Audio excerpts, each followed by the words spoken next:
తెలుగు రాష్ట్రాల్లో అతిపెద్ద lift manufacturer లిఫ్ట్స్.com dealership కూడా ఇవ్వబడును. విద్యుత్ తీగలే యమపాశంలా మారాయి. ఇంట్లో వెలుగు నింపే కరెంట్ ఓ కుటుంబంలో చీకటిని నింపింది. అధికారుల నిర్లక్ష్యానికి ఓ బాలుడు బలైపోయాడు. సరదాగా ఆటలాడుకుంటూ కిందకి వేలాడుతున్న విద్యుత్ వైర్లు తగలడంతో ప్రాణాలు కోల్పోయాడు. చిత్తూరు జిల్లా పుంగనూరులో చోటు చేసుకుంది ఈ విషయం.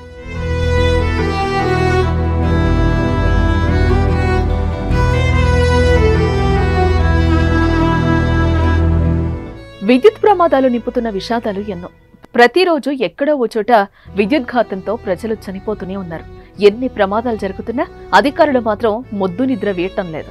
వారి నిర్లక్ష్యం కారణంగా నిత్యం ప్రాణాలు పోతూనే ఉన్నాయి. తాజాగా చిత్తూరు జిల్లాలో విద్యుద్ఘాతానికి ఓ బాలుడు బలయ్యాడు. పట్రపల్లి గ్రామానికి చెందిన బాలుడు 7వ తరగతి చదువుతున్నాడు.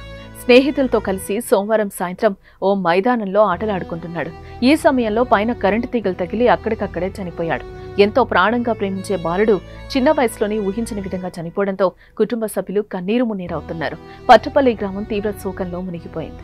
బాలుడి మరణానికి విద్యుత్ శాఖ నిర్లక్ష్యమే కారణమని స్థానికులు ఆరోపిస్తున్నారు. గ్రామంలో విద్యుత్ వైర్లు కిందకి వేలాడుతున్న విషయాన్ని ఎన్నోసార్లు చెప్పినా పట్టించుకోలేదని, ఇప్పుడు బాలుడి ప్రాణం పోయిందని వాపోతున్నారు.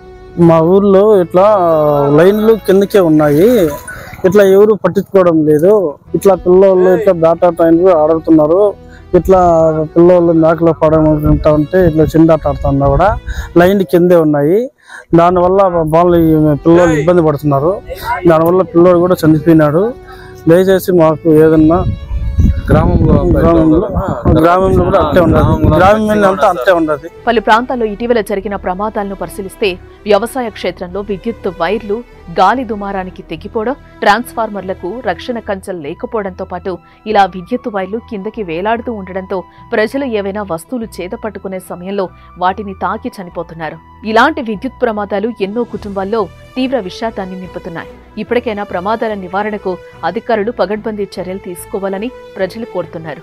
అదేవిధంగా విద్యుత్ ప్రమాదాలపై ప్రజలు కూడా అప్రమత్తంగా ఉండాలి.